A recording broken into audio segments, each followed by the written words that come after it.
Beneath the vast expanse of the Pacific Ocean lies a hidden treasure, one so valuable it could revolutionize mining, the environment, and technology. It's a mysterious, untapped resource that has the potential to rival oil, but no one is mining it yet. Why? What's stopping us from unlocking this powerful wealth? Keep listening and you might find yourself wondering, what else is lurking beneath the waves? Introduction to the Clarion-Clipperton Zone. This is the Clarion-Clipperton Zone, a vast area of the Pacific Ocean located between Hawaii and Mexico. The deep-sea abyssal plain might seem unremarkable at first. After all, such plains cover over 50% of the Earth's surface. But here's the key. The Clarion-Clipperton Zone is scattered with nodules containing incredibly valuable minerals. It spans over 1.7 million square miles, about the size of half of Canada, with a width roughly equivalent to the entire continental United States. With an average depth of around 16,400 feet, this area is one of the most remote and untouched places on the planet. It got its name from the Clarion and Clipperton fracture zones, which mark its boundaries. While it may not have the flashiest name, it's a region where resources worth hundreds of billions of dollars lie at the bottom of the Pacific Ocean. Despite the immense value of these resources, no one has made significant efforts to extract them yet. You might wonder why, but I'll need my coffee to ponder that. The Clarion-Clipperton Zone is one of the most remote places on Earth. Do you think we should leave it untouched? Or should we explore what's beneath? Comment and chat with me. So, what happens when a shark loses a tooth? Could this seemingly small event lead to a revolution in mining? The formation of the polymetallic nodules. It all started with a shark that lost a tooth. The tooth traveled thousands of feet and settled on the ocean floor, where it remained for millennia. Over time, minerals from the seawater coated the tooth with layers of metals like cobalt, copper, iron, manganese, and traces of lithium and rare earth elements. This slow process formed a lump the size of a potato, known as a polymetallic nodule. Today, billions of tons of these nodules cover vast areas of the ocean floor and have become highly sought after for industrial use. They could soon be more valuable than oil, with the potential to bring in hundreds of billions in profit. These nodules are found in areas rich in cobalt and other metals like nickel, zinc, and copper, typically at depths between 13,000 and 20,000 feet. On average, up to 33 pounds of nodules can be found per 10 square feet, with volumes ranging from 0 to 66 pounds per cubic foot. Though much is still unknown about them, the nodules are becoming increasingly important as a resource for various industries. But how do these metals from the ocean floor compare to the minerals mined from land? Are we standing on the verge of a massive shift in the way we power our world? The importance of the metals. If you think it's strange to be collecting rocks from the ocean floor, here's an interesting fact. They contain more cobalt and nickel than all the land-based mines in the world combined. These metals are incredibly important for modern life because they're used in electronics like batteries, touchscreens, and more. No modern smartphone can function without them. They are also an essential part of electric cars, wind turbines, and other electrical equipment. In short, they're used in many aspects of our daily lives. Historically, these metals have been mined from the earth, but the demand for products continues to grow, and reserves on land are depleting. With many seeing the creation of batteries as part of the solution to our environmental challenges, these underwater metals are becoming increasingly important. Many countries are encouraging consumers to switch to electric cars to reduce carbon emissions and fight climate change. Electric cars and green technologies are gaining popularity, meaning we need even more metals for batteries. The demand is urgent, definitely within the next decade. Even modern renewable energy technologies like wind and solar power, along with the batteries needed to store that energy, require rare raw materials in the form of these metals.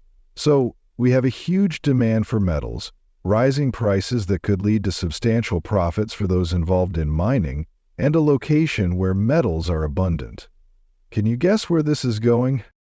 What if I told you the whole area is off limits? You might be asking, why hasn't anyone started mining yet, even with such valuable resources waiting beneath the surface? Before exploring, I have a special 10-second request for all of you listening.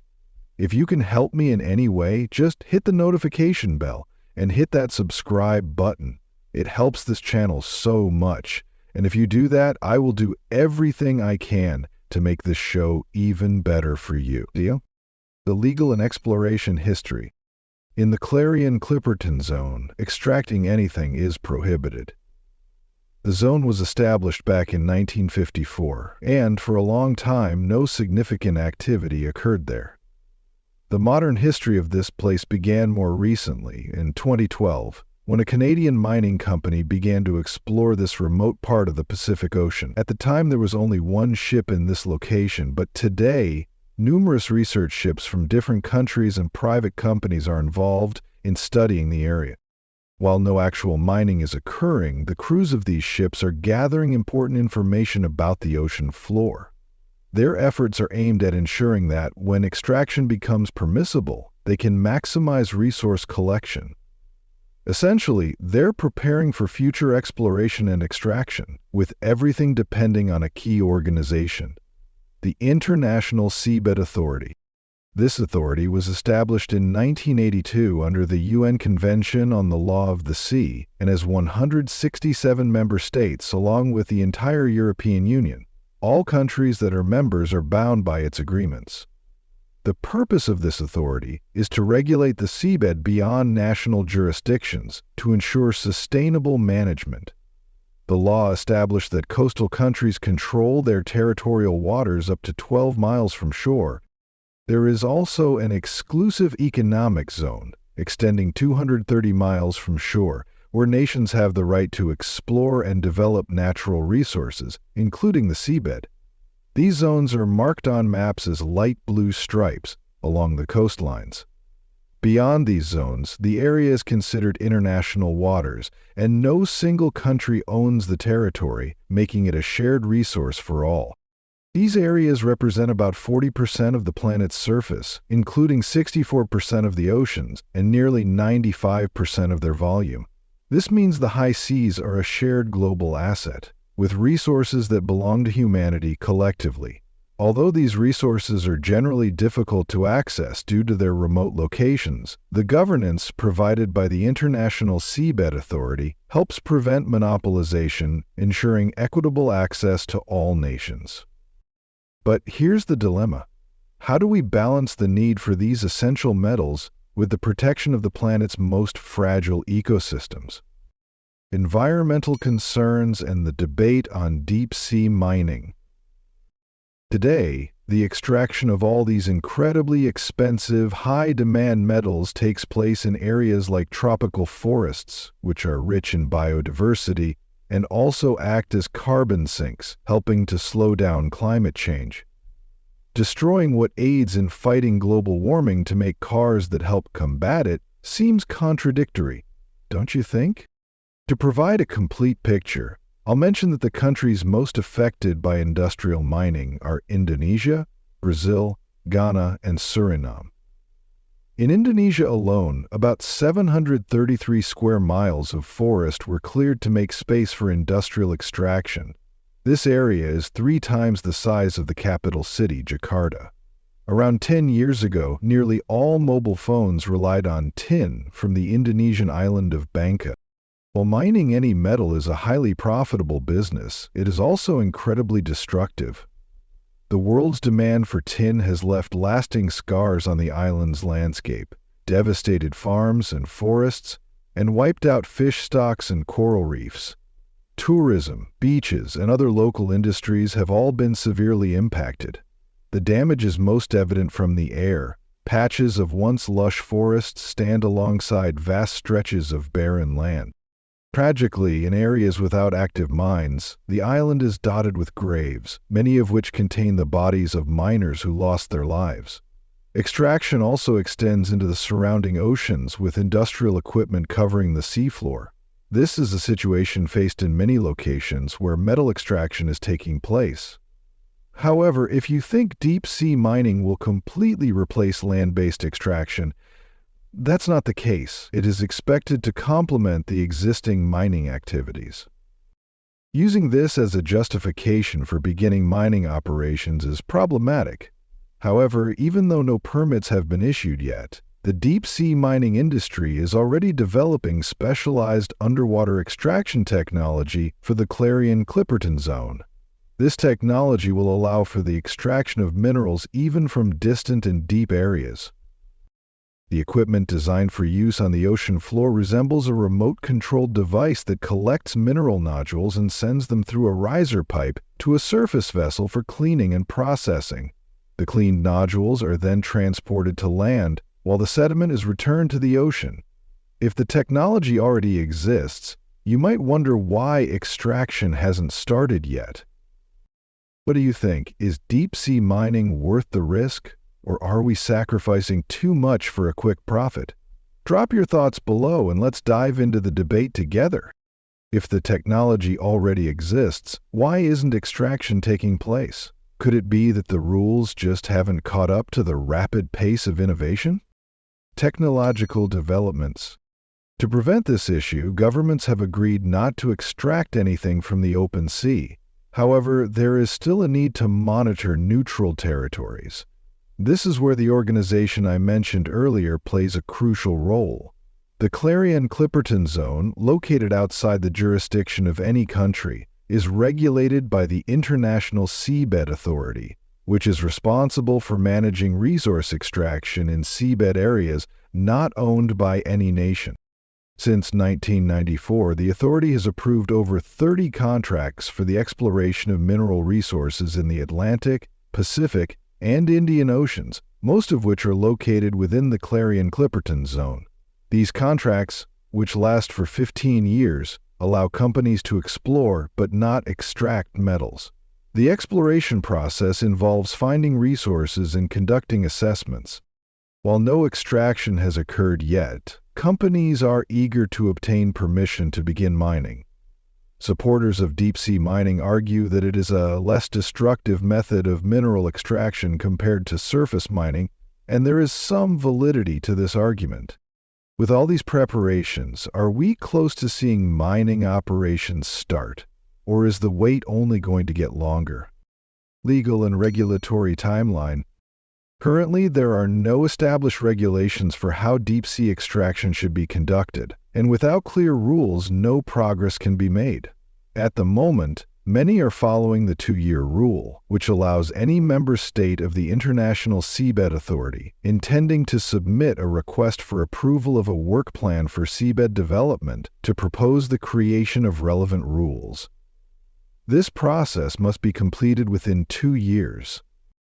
In July 2020, the rule was first applied, which set a deadline for July 9, 2023.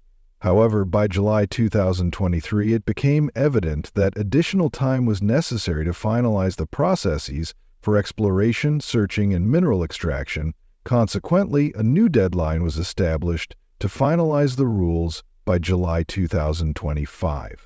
Until these rules are fully refined, countries are not authorized to begin metal extraction in the area. But what if, despite all the concerns, the pressure to mine becomes too great to resist? Could this spark an irreversible race for resources? The global debate and ethical dilemma. But this agreement has its nuances too. In 2022, the Canadian company The Metals Company conducted an expedition to test its mining equipment. The company stated its intention to gather 3,600 metric tons of nodules during this testing phase. This marked the first test of its kind to be permitted after years of discussions, and a certain amount of materials were extracted.